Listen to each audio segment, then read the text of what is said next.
Montana Territory, 1879. The first scream tore through the woods near Bitterroot Pass just as the sun cracked over the pines. Victor Nash reined in his horse hard, the mare dancing beneath him, ears pricked. He had been riding since dawn, moving cattle through the upper trail, but that sound, sharp and human, cut through the morning like a blade. Without thinking, he turned the horse toward it and kicked into a gallop. The second scream was weaker. He found her near the edge of a dry creek, tangled in brush, blood on her shoulder, and her dress torn from a struggle. A man lay 20 feet away, face down, a rifle near his hand. Dead. Another man was slumped against a tree, wheezing shallow breaths before going still.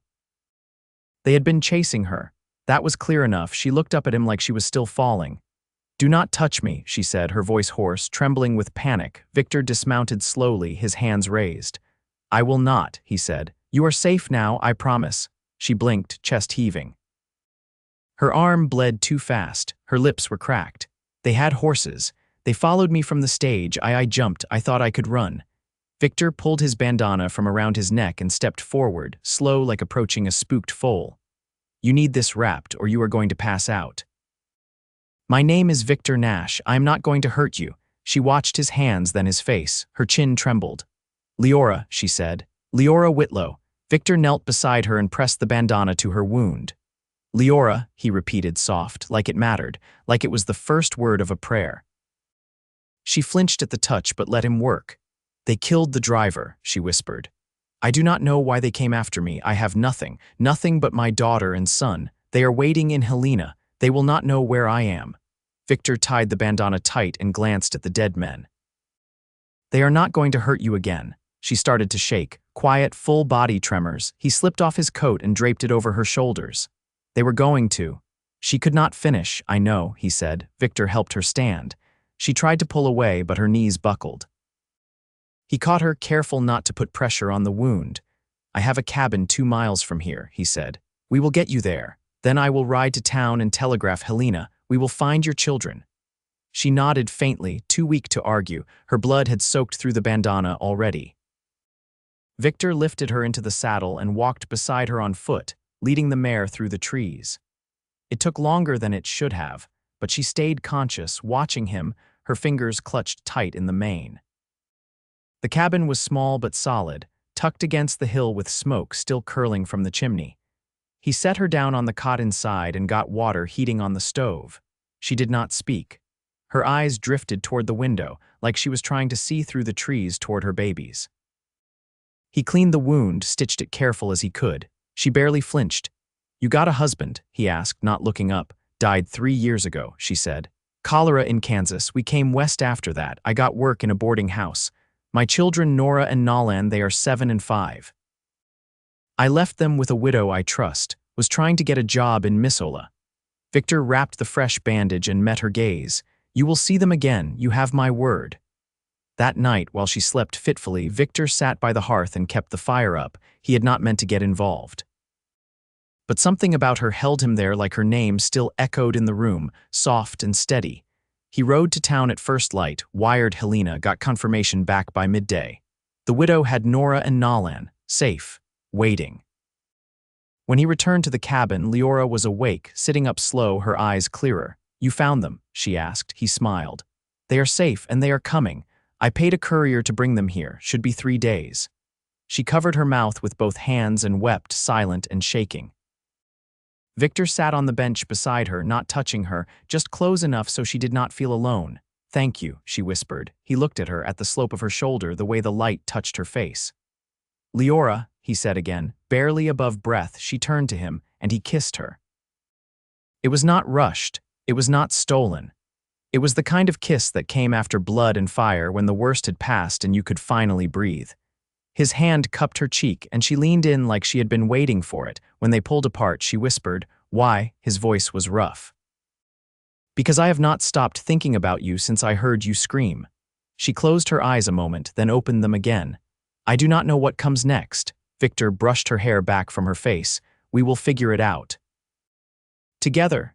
She nodded, and for the first time her lips curved into something near a smile. The cowboy had been the first to whisper her name like a prayer. and now he had been the first to taste her lips. The wind shifted on the second morning, carrying the scent of thawing pine and river stone down from the northern ridge. Liora stood at the edge of the porch, one hand resting lightly on the post, her borrowed coat drawn close around her. Her shoulder ached deep and slow, but the stitches held, and the fever had passed in the night. Victor was at the woodpile, axe splitting clean through the round with a practiced rhythm. He hadn't asked her to stay inside, hadn't hovered, just made space for her to decide what she could manage. She'd noticed that about him, how he offered help without demand, how his silence wasn't avoidance but patience. She watched him now, the way his shoulders moved beneath his shirt, how steady he was even in something as simple as chopping. He caught her eye and nodded once. She nodded back. When he came up the steps, she gestured toward the saddle blanket folded near the door. "You've got needlework on that," he glanced at it. "My sister made that, years ago." "Where is she now?" "Married to a stonemason outside Dillon." "Got 3 little ones and another near due." Liora stepped aside so he could pass. "She teach you to stitch?" "No," he said, setting the wood beside the hearth. "She tried. I bloodied my thumb more than the cloth." She smiled, faint but real. "You're better with a needle than you think." "Those stitches you gave me are holding." He looked over, his expression unreadable for a moment. "You'd have done the same." "I don't know that I would have had your calm. I wasn't calm when you found me. You were still standing." "That says more." She turned back toward the trees where the trail dipped between the hills. "How long has this place been yours?" 7 years. Built it after the war. Bought the land from a man who didn't want to stay through another winter. Union, cavalry. She nodded, then asked quietly, "Did you leave anything behind when you came here?" "A name I didn't want anymore." "Noise I couldn't sleep through." Liora stepped back into the cabin, letting the door swing soft behind her. She stood near the stove where a pot of beans simmered low. "My Nolan, he doesn't like loud voices. Covers his ears when wagons pass too close. He was born quiet." "Nora talks enough for both." Victor leaned against the frame beside the door, arms crossed. "You think they'll take to this place?" "I don't know yet." She looked down at her hands. "They've never had a man stay long enough to matter." He didn't speak right away, and when he did, his voice was low. "You want me to leave before they come?" She lifted her eyes to his. "No. I'd rather you be here when they arrive." He nodded once, as if he'd been waiting for her to decide that on her own. She moved to pour water into 2 tin cups and handed him one. Their fingers brushed. That small touch held longer than it needed to. She pulled her hand back. "How much do they know about what happened?" "Only that you're safe, that you'll be here when they come." She exhaled, a long breath that seemed to carry 3 days' worth of tension. "Thank you for not telling more." He took a sip from the cup. "That's yours to tell, not mine." Outside, a hawk cried once over the valley. Liora rubbed at her arms, less from cold than from memory. "I've had to be alone a long time," she said. "Even before Kansas, even before Colra took him." Victor didn't fill the silence. He let it settle around them, something understood but left unspoken. She looked at him again, saw the way he didn't flinch from her gaze. "You don't ask for much. I've learned not to expect things that weren't offered." Liora set the cup down gently on the table. "I don't have anything settled. No land, no real money, just what comes from work with my hands." "You think that matters to me?" She shook her head, slow. "No, I don't." Victor's voice was softer now. "When they come, do you want me to stay just until you've got your footing or longer?" She didn't answer right away. But her eyes didn't leave his. "Stay," she said at last, and something in him eased like a tight wire loosened in his chest. He moved toward her, not rushed. She reached out first this time, fingertips resting against the front of his shirt over his heartbeat. They stood like that, close, quiet, the fire giving off just enough warmth to hold the room. Rain began to fall outside, light and steady, tapping against the roof like a lullaby. Victor leaned down and she met him halfway. This kiss was slower than the first, not relief but knowing. Not desperation, but choosing. When they parted, she rested her forehead against his. "Tomorrow," she whispered. "They'll be here." "I'll be here too," he said, and he would be. The wagon rolled into view just past midday, its canvas top pale with dust, the horses lathered from the climb. Liora stepped off the porch barefoot, the hem of her skirt brushing dry earth. She didn't wait for the wheels to stop. As soon as she saw the small heads bobbing inside, she ran. Nora came tumbling down first, braids flying behind her, a cry of "Mama," sharp as a bird call. Liora caught her, lifting the girl, burying her face in her shoulder. Nalan followed, slower, blinking against the sun, his boots too large, his steps careful. He didn't speak, just reached for her hand. Victor stayed by the porch, hat low, watching quiet as Liora knelt to wrap both children against her, arms trembling.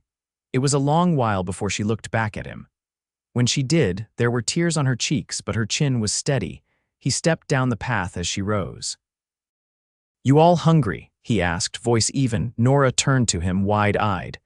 "Are you the cowboy?" Victor nodded. The girl studied him a second longer, then declared, "Mama said you made a promise." "I did.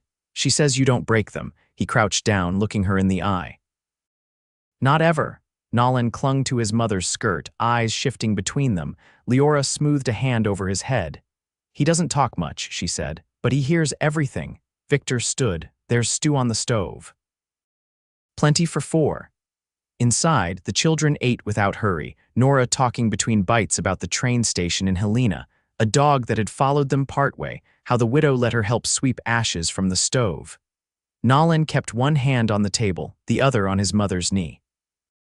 After the meal, Liora took a basin and stepped outside to wash. Victor followed, handing her a clean scrap of linen. "I thought they might not remember me," she said, wringing the cloth. "It's been nearly 2 weeks. They never forgot you." She looked down at her hands. The skin had healed where the fever had burned through. "I kept thinking I'd lost them, that I'd never see their faces again. You did more than survive." "I don't feel brave, Victor." He leaned against the post, arms loose at his sides. "Bravery's not a feeling. It's what you do when everything inside you wants to run." She watched the children through the open door. Nora asked if we'd stay. "And what did you say?" "I told her we'd talk about it." Victor didn't push. Instead, he looked out toward the ridge, where the sky was clouding in slow, heavy folds. "Storm's coming tonight. Will it flood the creek?" "Not likely. Just wind and hard rain." She set the basin down. "I'll put up blankets for the children in the loft. They'll want to be near." "I'll take the floor." She turned to him. "You don't have to." He held her gaze. "I want to." Later, when the rain came, it came thick and straight, pounding against the roof like hooves. The children slept close above, their breathing soft over the crackle of firewood. Liora sat cross-legged near the hearth, her hair unbraided, the ends curling in the damp. Victor handed her a tin cup of warmed cider. She took it without a word. "I never thought I'd have a house with quiet in it," he said. "Not like this." She looked up. "You've never had a family here." Closest I came was a dog that wouldn't stop chewing fence posts. She smiled, the first smile since the wagon arrived. "You ever think about starting one?" He didn't answer right away. "I think about whatever's in front of me, you, them. That's where I'm at." She sipped slow, then set the cup down. "This wasn't supposed to be more than a stopover. I didn't plan for this." "I didn't either." She shifted, knee brushing his. "But it's here now." He reached for her hand. "We could build something, not fast, not all at once. But steady." Her fingers curled around his. "They've never called anyone father. I'd never ask them to, not until they're ready." She looked up toward the loft, then back at him. "And if I say yes to this, to you, what happens when the next hard thing comes?" He moved closer, his voice low. "Then we face it side by side." She leaned into him, not with urgency, but with relief. Her head rested against his chest, and he wrapped his arms around her, careful and sure. The fire burned low, and the rain softened. In that quiet, she whispered his name. He held her tighter, and in the stillness, it was clear. They weren't lost people anymore. They'd found where they belonged. Nora woke first, her braid tangled from sleep, and tiptoed down the loft ladder with the solemnity of a child trying not to wake the world too fast. Liora was already at the stove, pressing cornmeal into small cakes, her sleeves rolled to the elbow. The rain had passed in the night, leaving the morning raw and washed clean. The wood stove heat flickered against the walls, and the scent of something warm and real filled the cabin. Victor was outside with Nalan, showing him how to patch a loose hinge on the chicken yard gate. Nalan didn't say anything, but he watched every movement with a focus that made it feel like more than a lesson. It was trust, being built one gesture at a time. Nora climbed onto the stool near the hearth and picked up a spoon. Mama, can I stir? Liora handed her the bowl, slow and steady. The girl grinned, then caught herself and dropped her voice. He's nice. He is, Liora said, rinsing her hands in the basin. Is he staying? Liora paused, then dried her hands on her apron. He said he would if we wanted him to. Nora looked toward the door. I think we should. Victor came in just before breakfast, boots muddy, hair damp from mist. He hung his coat on the peg and nodded toward Liora. Gates holding now, Nolan's got a good eye for fit. She set a plate on the table. He watches everything, always has. They ate without hurry, the kind of silence that knew it didn't need to fill every space. Afterward, Victor cleared the plates while Liora packed a small satchel. She glanced up once and caught him watching her. I need to go into town, she said. There's a woman there who might know of work, sewing, maybe laundry, he nodded. You want me to ride with you? I need to go alone this time. He didn't press. I'll stay here with them. She met his eyes. Thank you. The trail into Derby was soft with mud, but she made good time, riding a borrowed mare Victor had gentled himself. The town had shifted since she'd passed through last. A new storefront was going up beside the stable, and someone had painted over the old hotel sign in fresh white. She tied the mare near the general store and walked with purpose toward the back row of buildings where the church sat quiet under a low sky. Mrs. Thorne lived in the small parsonage beside it, a widow with a stiff spine and a sewing machine she let others borrow in exchange for honest work. Liora knocked twice, then waited. Liora Whitlow, the woman said, opening the door. Heard you were dead. Not yet, Liora answered. I'm looking for work. I've got a pile of linens needing mending, and a rancher's wife due in a month. She's asked for baby clothes. 50 cents for each piece you finish clean and straight. I'll take it. Mrs. Thorne stepped aside. You've got your own needles. I do. She worked through the afternoon, her hands steady even when the thread pulled rough. By early evening her fingers ached, but the pile was smaller, and the coins in her palm felt like something earned. Victor was chopping kindling when she returned. The children were inside, drawing on scraps of paper with charcoal. He looked up as she swung down from the saddle.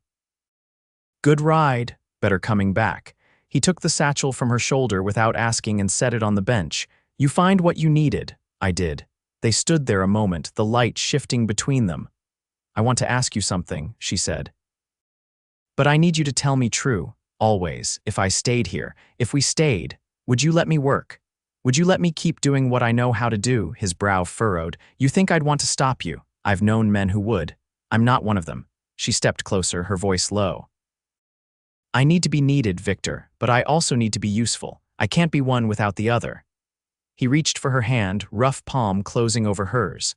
The work you do, the way you care for them, that's not separate from what you are. I see all of it. And I want all of it, she exhaled, something easing in her chest. Then we stay. His thumb brushed the back of her wrist. You sure? I've never been more.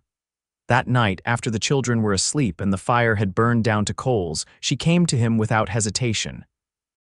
He was sitting on the floor near the hearth, a book open but unread in his hands. She knelt beside him, took the book gently and set it aside. Their eyes met and neither looked away. I've carried so much fear, she said, most of it quiet. Most of it alone. Not anymore. She leaned in, then slow, certain, and kissed him again, soft and sure.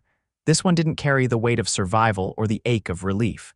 It was built from choice, from days shared and futures imagined. When they drew apart, she rested her forehead against his. You were the first to whisper my name like it meant something. It still does, she smiled, her eyes wet and shining, and the first to taste my lips. He kissed her once more, and the room grew still around them, like even the air knew it was witnessing something whole, something earned. Outside, the night stretched wide and peaceful. Inside, they had each other. And the rest of their lives to build what came next. Spring deepened in the valley, bringing longer light and the first greening of the hill grasses. Liora stood at the edge of the garden plot Victor had carved from the slope behind the cabin, her skirt pinned up, fingers in the soil. The children were nearby, Nora stringing wildflowers into a crooked crown while Nolan arranged flat stones along the path like a puzzle only he understood. Victor returned from the ridge before midday, his saddle bags full with seed potatoes and the start of a fence wire spool coiled tight across his shoulder. He tied the horse to the post and stepped down. Liora didn't straighten until his shadow reached hers. "You went farther than you said," she said, brushing dirt from her palms. "There's a man east of Skalkaho who keeps good seed. Said we could trade for milk if the cow calves strong." She took the sack from him and opened it, inspecting the eyes on the tubers with a practiced glance. "These'll take if the ground stays warm." He leaned against the post, watching her. "You ever think about keeping more than a garden?" "I have." "Then we'll fence more land before the thaw's gone." She turned toward him. "You sure you want to build all this with us?" "I already have." Nora ran toward them, crown askew, holding a stick like a scepter. "Mama, Nolan wants to sleep outside tonight, like real trappers do." Victor crouched to meet her eye level. "You two can sleep on the porch if you stay wrapped in quilts. I'll be close." She nodded solemnly. "We'll be quiet." Liora raised her brows. "You'll try." Victor caught her glance and smiled, but it faded as he stood. Saw a rider near the ridge. Didn't come close, but he was watching a while. Liora didn't flinch. "You think he was looking for someone?" "Maybe. Maybe just passing through, but I'll keep a rifle close after dusk." She nodded. "I trust you." That night, after the children had curled into their makeshift bedrolls on the porch, Liora lit the oil lamp inside and drew the curtain. Victor sat at the table, whittling a smooth length of pine down into something narrow and curved. She sat across from him, resting her chin in her hand. "What's that going to be?" "Bow for Nalan. Nothing sharp, just something for him to hold steady." She watched the blade move. "You're gentler with them than I expected." "I grew up with a father who swung his belt harder than his axe. I learned what not to be." She reached across the table and touched his wrist. "You're teaching them something better." He looked up at her, and the quiet between them shifted, deeper than it had been before. "I've been thinking," she said, "about the land above the spring. It'd make a good place for hens, maybe a goat." He set the knife down. "You're thinking of staying longer than the thaw. I'm thinking of never leaving again." He stood, walked around the table, and knelt beside her. "Then let me ask you plain, will you build this life with me?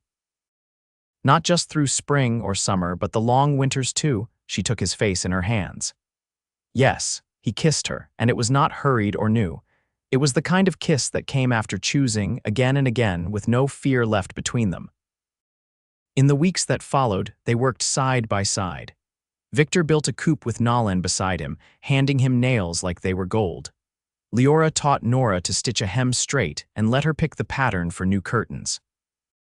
The cabin changed in quiet ways: an extra shelf, a second rocker, wildflowers drying from the rafters. The life they built was not loud, but it was full. When the preacher came through on his spring circuit, they married under the cottonwood by the creek. Nora picked the blossoms for Leora's hair. Nalan stood beside Victor, holding the rings carved from antler. "I never thought I'd wear white again," Liora said as they crossed the field back toward the cabin, hand in hand. "You wear strength better than lace," Victor answered. That night, after the children slept and the fire burned low, they lay in the small bed they now shared, fingers laced, breaths slow and even. "You were the beginning of peace for me," she whispered. "You were the first place I ever wanted to stay." Outside, the night was soft with crickets. Inside, there was nothing left undone. Years passed. They stayed. The garden grew wider, the fence longer. A milk goat joined the coop, and 2 more children filled the rooms with laughter. Victor built a second bedroom with help from Nalan, now tall and careful. Nora learned to ride bareback and taught her younger sister to read. Liora sewed quilts heavy enough to last through winters that came early and stayed long. No one rode past the ridge again. The cabin stood firm through every storm. And in the quiet hours when the work was done and the fire low, Victor and Liora still sat close, her head on his shoulder, his hand always finding hers. Their love was not a beginning or an end.